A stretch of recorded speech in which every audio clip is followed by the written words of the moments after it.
That thumbnail was like a game of Where's Wally?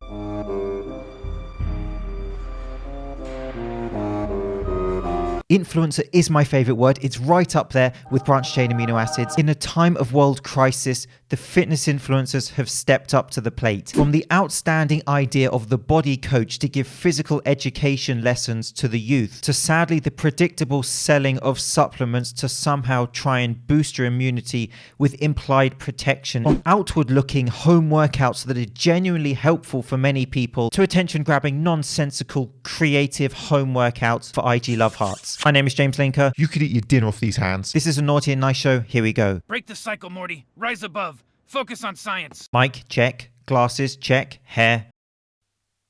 Firstly, I would like to sincerely and deeply thank one of my very favourite fitness creators, Mr. Michael O'Hearn, for the comedy. Sponsored by Generation Iron. It was hilarious. Thank you for the laughs. Are they going to take that act on tour?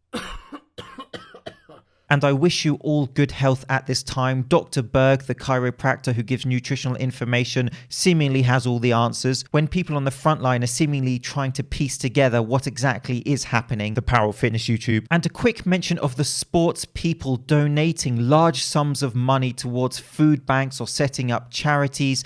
The sports teams who are giving away their match day food to the homeless or people in need, for example. People in communities who are helping out vulnerable people with food shopping and other issues. I will keep this video to fitness related topics as I'm not the person to go into wider issues, but I did just want to mention that. Let's play a game of who did it better. Home workout magic from the Towel Row Bros. Tyro and the Fitness Addict's partner workout Towel Row was epically hilarious. Is that a phrase? Or generic Gymshark fella?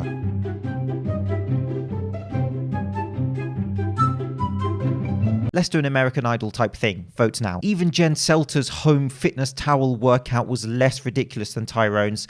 Think about that for a second, Tyrone. Not even Michael Chang got his towel out during these times. Congratulations for 100,000 subscribers, Mr. Chang. Do not use that silver button for creative home workouts. It goes on the wall, sir. But more seriously, at this unique time when people are having to train at home, of course, we may look to tools we have around the house to try and overload the body, to try and challenge the muscles, for example, and maybe backpacks with some kind of weighted element to them may be useful. It's not beyond the realm of ridiculousness at this time. Tools such as suspension trainers can be useful if you have any dumbbells at home, any weighted objects at all. That can help you to overload your muscles. But you are going to have to perhaps use tools such as volume supersets, such as short rest periods, as many things as you can essentially to try and stress your muscles during these unique times. And of course, the main point is your safety and minimizing the risk. I never thought I'd say this on the channel, but don't use humans as weights.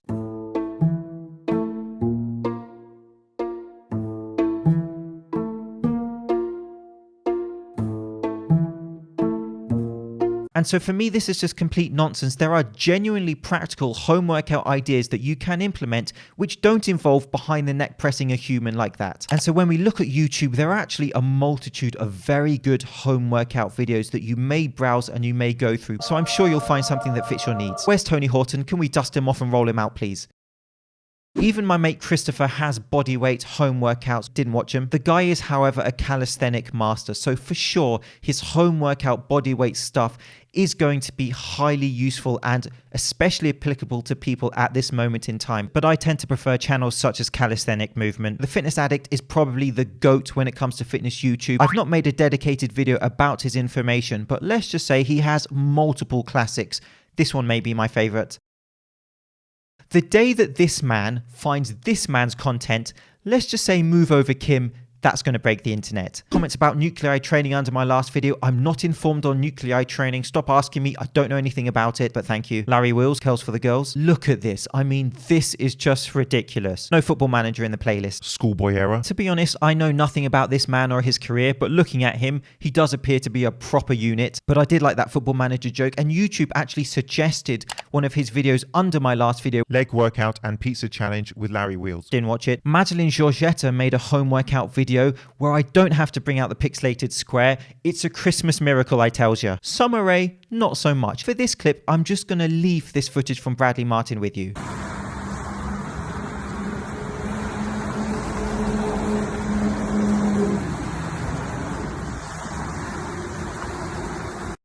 And so here comes a little bit of science. One key factor now is when we do return to the gym, whenever that may be, how are we going to recover our performance? For example, the gains you may have lost in muscle mass or strength or whatever goal you are training for. And this brings me back to the idea of muscle memory. And I want to ask you questions straight off. I want your input. I find your input intriguing rather than this bold man just spouting words at you. How do you train now at home?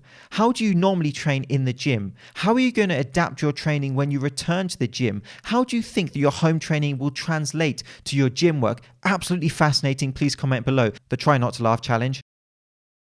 Juji Mufu did some barbell work, classic deadlifts and pen lay rows, great exercises. And I'll be honest, I just wanted to find a way to include him in this video because of this statement that he made. I started a new season of Westworld, but I have no idea what the hell's going on. No one does, mate. One of life's mysteries. And I got a comment under my last video, someone worrying about their training at home.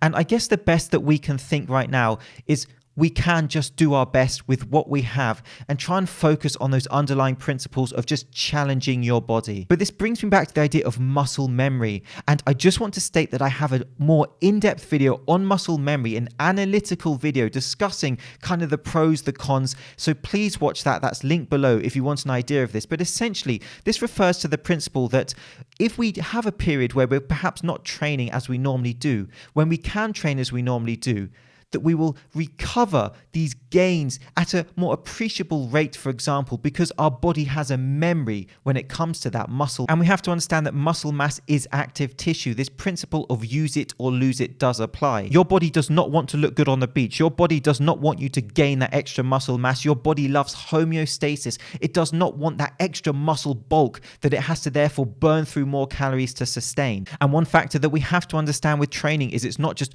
a one-way street to success. We have our ups and our downs. We hit plateaus. We have good sessions and bad sessions. Training progress is not linear. And that's something that's commonly projected through social media, that it's just a one-way street to happiness, success. In truth, that's not the reality. And so there's a study by Seaborn et al. Where they do essentially support the idea that there is such a thing as muscle memory, that our body, following periods of inactivity, can regain those benefits at a quicker rate due to your previous training. However, of course, there are limitations to the study. We do need more research, but we do have some emerging research to support the concept of there being a muscle memory. And this is what Dr. Brad Schoenfeld had to say about that piece of research. Clusters of various genes demonstrate the highest expression after reloading. These changes correlated with increases in lean muscle mass. And so again, I have a more in-depth video explaining that more for you, which is far more useful to you, but I thought that tied perfectly into this video, so I just wanted to project that to you. Supplement marketing is on point again. Taking advantage of a world crisis to market supplements in a way that will somehow protect people from this disease. Writing boost immunity as capital letters at the start of their posts. Very much a marketing strategy to imply this.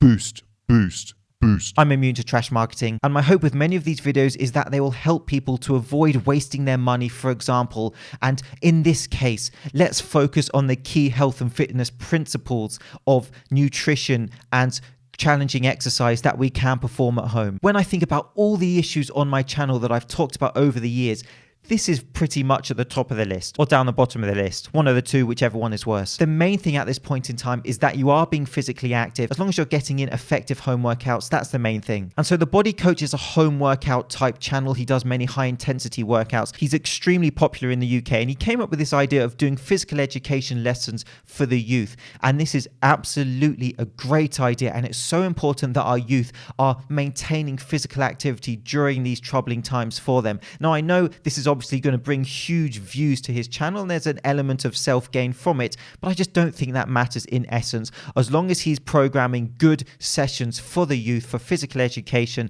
that is exceptional. 30-minute workout every single day, Monday to Friday, where I'm going to be your PE teacher for the nation, which I thought was just going to be the UK, but actually it's turned out to be so much bigger. Don't copyright strike me, Body Coach. That would be an ironic twist. And by the way, anybody who makes any money at all from YouTube is privileged. And in certain times like this, when people are worried about their livelihoods, for example, it is even more pertinent to express the point that there are so many videos I've seen in YouTube over the years where YouTubers essentially complain about how they don't make enough money or how they don't make as much money as you think they do. Let's be clear, YouTubers are making thousands, tens of thousands, and for the larger channels, hundreds of thousands of dollars per month by uploading videos for free to the channel that teaches you how to fix your toilet. Let's get some perspective here. I'm James Linker, finished. That awkward moment when you click on a thumbnail of Arnold and you get this. German volume training originated in the 70s era, not sure what country though, where you can effectively perform volume training or not. Because this video is analytical in nature, I'm going to project some benefits and some disadvantages, and you must apply it to yourself.